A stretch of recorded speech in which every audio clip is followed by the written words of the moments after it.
നമസ്കാരം, എൻ്റെ പേര് അശ്വതി. എല്ലാവർക്കും അസ്വി മലയാളത്തിലേക്ക് സ്വാഗതം. ഇന്നത്തെ വീഡിയോയിൽ ഞാനൊരു നാച്ചുറൽ ഹോം റെമഡിയാണ് പറയാൻ പോകുന്നത്. ഇത് കുട്ടികൾക്കും മുതിർന്നവർക്കും ഒരേപോലെ യൂസ് ചെയ്യാവുന്നതാണ്. ഇത് നമ്മുടെ തലയിൽ പെയിൻ, താരൻ, അതേപോലെ എന്തെങ്കിലും സ്കാൽപ്പ് ഇൻഫെക്ഷൻ ഉണ്ടെങ്കിൽ അതൊക്കെ ഒഴിവാക്കാൻ സഹായിക്കും. അതിന് ഏറ്റവും ആദ്യം നമുക്ക് വേണ്ടത് തുളസി ഇലയാണ്. നമുക്ക് വീട്ടിൽ തന്നെയുള്ള തുളസി ഇല ഉണ്ടെങ്കിൽ അത്രയും നല്ലത്, ഏറ്റവും ബെസ്റ്റ് അതാണ്. തുളസിയിൽ ഒരുപാട് ആൻറ്റി ബാക്ടീരിയൽ പ്രോപ്പർട്ടീസ് ഉണ്ട്. അതുകൊണ്ട് തന്നെ നമ്മുടെ തലയിലുള്ള പെയിൻ ശല്യവും ഡാൻഡ്രഫും പിന്നെ ഇൻഫെക്ഷനൊക്കെ ഒഴിവാക്കാൻ ഒരുപാട് അത് സഹായിക്കും. ഇൻ കേസ് നമുക്ക് വീട്ടിൽ തുളസി കിട്ടാൻ മാർഗ്ഗമില്ല വെച്ചാൽ നമുക്ക് ആയുർവേദ ഷോപ്പിൽ നിന്ന് തുളസിയുടെ പൗഡർ, തുളസി പൊടി മേടിക്കാൻ കിട്ടും. അത് മേടിച്ചാലും മതി. എന്നിട്ട് നമ്മൾ ഇത് ഇലകളൊക്കെ കുറച്ചധികം ഒരു പിടിയുടെ മീതിയായിട്ട് ഒന്ന് പറിച്ചെടുക്കുക. എത്രയും കിട്ടുന്നോ അത്രയും നല്ലതാണ്. അതിനുശേഷം നമുക്ക് നെക്സ്റ്റ് വേണ്ടത് ആര്യവേപ്പിലയാണ്. എഗെയിൻ ഇതും നമുക്ക് വീട്ടിൽ നിന്ന് തന്നെ ഉള്ളതാണ് ഏറ്റവും നല്ലത്. അതിൻ്റെ ഇല പറിച്ചെടുക്കുക. ഇൻ കേസ് ആര്യവേപ്പില വീട്ടിലില്ലാച്ചാൽ ഞാൻ നേരത്തെ പറഞ്ഞ പോലെ ആയുർവേദ ഷോപ്പിൽ നിന്ന് ആര്യവേപ്പില പൊടി മേടിക്കാൻ കിട്ടും. അത് മേടിച്ചിട്ട് നമുക്ക് എന്താ വേണ്ടത് വെച്ചാൽ, ഇത് രണ്ട് പൊടിയാണ് നിങ്ങൾ മേടിക്കണമെന്ന് വെച്ചാൽ തുളസിയുടെ പൊടിയും ആര്യവേപ്പിലയുടെ പൊടിയും രണ്ടും കൂടി വെള്ളത്തിൽ മിക്സ് ചെയ്തിട്ട് തലയിൽ തേച്ച് പിടിപ്പിക്കുകയാണ് വേണ്ടത്. ഇവിടെ നമ്മൾ എന്താ ചെയ്യണമെന്ന് വെച്ചാൽ, ഈ ആര്യവേപ്പിലയുടെ ഇലയും പിന്നെ തുളസിയുടെ ഇലയും ആദ്യം തന്നെ നന്നായിട്ട് കഴുകി വൃത്തിയാക്കി എടുക്കാം.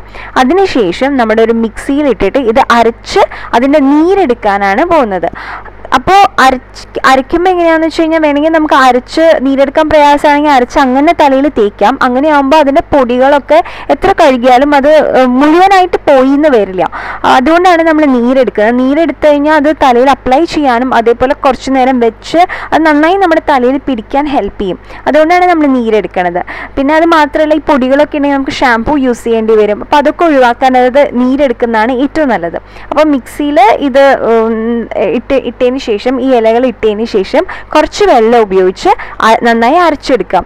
നമ്മൾ കുറച്ച് വെള്ളം ഉപയോഗിച്ച് മാക്സിമം ഈ തുളസിയുടെയും വേപ്പിലയുടെയും ഇല ഇട്ടിട്ട് അരച്ചെടുക്കുന്നതാണ് നല്ലത്. മാക്സിമം നമുക്ക് തുളസിയുടെയും വേപ്പിലയുടെയും നീരാണ് നമുക്ക് ആവശ്യം. അതുകൊണ്ട് കുറവ് വെള്ളത്തിൽ അരച്ചെടുക്കുക. എന്നാലും നമുക്ക് ആവശ്യത്തിനുള്ള നീര് വേണം. അപ്പോൾ അതിനനുസരിച്ചുള്ള വെള്ളം നിങ്ങൾ കണക്കാക്കി ഒഴിച്ച് അരച്ചെടുക്കുക. എന്നിട്ട് ഒരു അരിപ്പ വെച്ചിട്ട് ഇത് അരിച്ചെടുക്കുക. എന്നിട്ട് ഇതെന്താ വേണ്ടത് വെച്ചാൽ, നമുക്ക് സ്പ്രേ ബോട്ടിൽ മേടിക്കാൻ കിട്ടും. അപ്പോൾ നമുക്ക് ആ സ്പ്രേ ബോട്ടിൽ ഇത് ഒഴിച്ച് നമുക്ക് വളരെ എളുപ്പത്തിൽ തലയിൽ തേച്ച് പിടിപ്പിക്കാം. ഇനി സ്പ്രേ ബോട്ടിൽ ഇല്ല വെച്ചാൽ നമുക്ക് സാധാരണ പഞ്ഞി ഉണ്ടല്ലോ, പഞ്ഞി ഉപയോഗിച്ചിട്ട് അത് ഡിപ്പ് ചെയ്ത് അതിലേക്ക് ഈ നീരിലേക്ക് മുക്കി തലയോട്ടിയിൽ വെച്ച് കൊടുത്ത് മസാജ് ചെയ്ത് അങ്ങനെ വേണമെങ്കിൽ അങ്ങനെയും ചെയ്യാം. അപ്പോൾ എനിക്കിവിടെ സ്പ്രേ ബോട്ടിലുള്ള കാരണം ഞാൻ എന്താ ചെയ്യണമെന്ന് വെച്ചാൽ, ഈ നീര് അതിലേക്ക് ഒഴിക്കുകയാണ്. എന്നിട്ട് ഞാൻ അതിൻ്റെ സഹായത്തോട് കൂടിയിട്ട് തലയോട്ടിയിൽ തേച്ച് പിടിപ്പിക്കും. അപ്പോൾ തലയൊട്ടിയിൽ നന്നായി തേച്ച് പിടിപ്പിച്ച് നമുക്ക് നല്ലൊരു മസാജ് കൊടുത്ത് ഇത് ഒരു 20 to 30 മിനിറ്റ് വരെ അത് അങ്ങനെ വെക്കണം. അപ്പോൾ കുട്ടികൾക്കൊക്കെ ഇത് ഉപയോഗിക്കാൻ പറ്റും. പക്ഷേ കുറച്ച് മുതിർന്ന കുട്ടികൾക്ക്, വളരെ ചെറിയ കുട്ടികൾക്കൊന്നും ഉപയോഗിക്കേണ്ട, അത് ശരിയായി എന്ന് വരില്ല. പക്ഷേ സ്കൂളിലൊക്കെ പോണ കുട്ടികളാണെങ്കിൽ ഒട്ടുമിക്ക കുട്ടികൾക്കും തലയിൽ പെയിൻ ഉണ്ടാവും, ഈ ഒരുമിച്ചൊക്കെ ഇരിക്കണതല്ലേ. അപ്പോൾ അങ്ങനെ കുട്ടികൾക്ക് ഇത് നമുക്ക് നോക്കാം. ഇതുപോലെ അപ്ലൈ ചെയ്ത് കൊടുത്താൽ മതി. അപ്പോൾ ഞാൻ എന്താ ചെയ്യണമെന്ന് വെച്ചാൽ, ആദ്യം നടുവിന്ന് വകച്ചിലെടുത്തിട്ട് ഞാൻ ഇങ്ങനെ സ്പ്രേ ബോട്ടിൽ വെച്ചിട്ട് സ്പ്രേ ചെയ്തു. പിന്നെ അടുത്ത സെക്ഷൻ വകച്ചിലെടുത്തിട്ട് എഗെയിൻ ഇതുപോലെ കംപ്ലീറ്റ് തലയോട്ടിയിൽ ഞാൻ അപ്ലൈ ചെയ്യാണ്, ബാക്കിലൊക്കെ. അപ്പോൾ നമ്മൾ ഇങ്ങനെ വകച്ചിലെടുക്കണമെന്ന് വെച്ചാൽ ഒരു സ്ഥലം പോലും മിസ് ചെയ്യാണ്ട് നന്നായിട്ട് മുഴുവനായിട്ട് തലയോട്ടിയിൽ പിടിപ്പിക്കാൻ വേണ്ടിയിട്ടാണ് നമ്മൾ ഈ സ്പ്രേ ബോട്ടിൽ വെച്ചിട്ട് ഇങ്ങനെ സ്പ്രേ ചെയ്ത് കൊടുക്കണത്. എന്നിട്ട് നന്നായിട്ടൊന്ന് മസാജ് ചെയ്ത് കൊടുക്കുക. എന്നിട്ട് ഇത് മുടി കെട്ടി ഒരു 20 to 30 മിനിറ്റ് അങ്ങനെ ഇരുന്നോട്ടെ. ഞാൻ ഓൾറെഡി മുടിയിൽ നന്നായി എണ്ണ അപ്ലൈ ചെയ്തിട്ടുണ്ടായിരുന്നു. അതുകൊണ്ട് ഞാൻ ഷാമ്പു ഉപയോഗിച്ചിട്ട് ഇത് കഴുകി കളയും. ഇൻ കേസ് നിങ്ങൾ എണ്ണയൊന്നും അപ്ലൈ ചെയ്തിട്ടില്ല, വെറുതെ മുടിയിൽ ഇങ്ങനെ ഈ തുളസിയിലയുടെ നീര് അപ്ലൈ ചെയ്യുകയാണെങ്കിൽ ഷാമ്പു ഉപയോഗിക്കേണ്ട ഒരു ആവശ്യമില്ല. വെറുതെ കഴുകി കളഞ്ഞാൽ മതി. ഇതിനൊരു പൊട്ട മണോ അങ്ങനെയൊന്നുമില്ല. സത്യം പറഞ്ഞാൽ നല്ല മണമാണ് തുളസിയുടെ മണം. അപ്പോൾ അങ്ങനെ വെറുതെ കഴുകി കളഞ്ഞാൽ മതി. ഇത് ആഴ്ചയിൽ 2 to 3 തവണയെങ്കിലും ഉപയോഗിക്കണം. എല്ലാ ദിവസവും ഉപയോഗിക്കാൻ പറ്റിയ അത്രയും നല്ലതാണ്. എന്നിട്ട് ഇത് ഒരു നന്നായി മുടി കെട്ടിയിട്ട് ഒരു 20 to 30 മിനിറ്റ് ഇരുന്നോട്ടെ.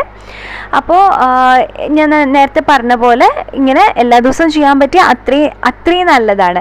അതിനുശേഷം മുടി ഉണങ്ങിയിട്ട് മുടി ഈ സാധാരണ പെയിൻ ചീർപ്പുകൊണ്ട് ഈരി കൊടുക്കുക. അപ്പോൾ പെയിൻ കിട്ടും നന്നായിട്ട്. ഇത് തുളസിയിലൊക്കെ ഇരിക്കണ കാരണം തോന്നുന്നു വേഗം പെയിൻ കിട്ടും. അപ്പോൾ ഇത് കണ്ടിന്യൂ ചെയ്തുകൊണ്ടിരിക്കുക പെയിൻ പോണ വരെ. പെയിൻ പോയാലും നമ്മൾ ഇത് അപ്ലൈ ചെയ്യണത് വളരെ നല്ലതാണ്. പിന്നെ എന്താ വേണ്ട വേറൊരു മാർഗ്ഗം എന്താണെന്ന് വെച്ച് കഴിഞ്ഞാൽ ഇതിനോടൊപ്പം തന്നെ ഈ തുളസിയില എടുത്തിട്ട് നമ്മൾ കിടക്കുന്ന തലോണയുടെ ഉള്ളിൽ, തലോണ കവറിൻ്റെ ഉള്ളിലായിട്ട് ഇത് വെച്ചിട്ട് അതിൻ്റെ മീതെ തല വെച്ച് കിടന്നുറങ്ങുക. അങ്ങനെ ആകുമ്പോൾ എഗെയിൻ ഇത് പെയിൻ വരാതിരിക്കാനും പെയിൻ ശല്യം ഉണ്ടെങ്കിൽ അത് ഒഴിവാക്കാൻ സഹായിക്കും. പെയിൻ പോയാലും നിങ്ങളിത് കണ്ടിന്യൂ ചെയ്യണത് നല്ലതാണ്. അപ്പം അങ്ങനെയാണെങ്കിൽ പെയിൻ വരാണ്ടിരിക്കാനും ഇത് ഒരുപാട് സഹായിക്കും. ഞാനിത് ഉപയോഗിച്ചിട്ട് എനിക്ക് നല്ലോണം ബെനിഫിറ്റ് ഉണ്ടായിട്ടുണ്ട്. അതുകൊണ്ടാണ് ഞാൻ ഇത് ഷെയർ ചെയ്യുന്നത്. പക്ഷേ അലർജി ഒന്നും ഇല്ലയെന്നൊന്ന് ഉറപ്പ് വരുത്തണം. ആദ്യം ഒന്ന് കുറച്ച് മാത്രം അപ്ലൈ ചെയ്തിട്ട് ഒന്ന് മേക്ക് ഷുവർ അലർജി ഒന്നും ഇല്ലയെന്ന്. ഞാൻ നേരത്തെ പറഞ്ഞ പോലെ കണ്ടിന്യൂസ് ആയിട്ട് യൂസ് ചെയ്യുക, എന്തായാലും ബലം കിട്ടും. സോ നിങ്ങൾക്ക് എല്ലാവർക്കും ഈ വീഡിയോ ഹെൽപ്ഫുൾ ആയെന്ന് ഞാൻ വിചാരിക്കുന്നു. അങ്ങനെയാണെങ്കിൽ ഈ വീഡിയോക്ക് ലൈക്ക് ചെയ്യുക, സബ്സ്ക്രൈബ് ചെയ്യുക. അടുത്ത വീഡിയോയിൽ കാണാം. അതുവരെ ടേക്ക് കെയർ, ബൈ.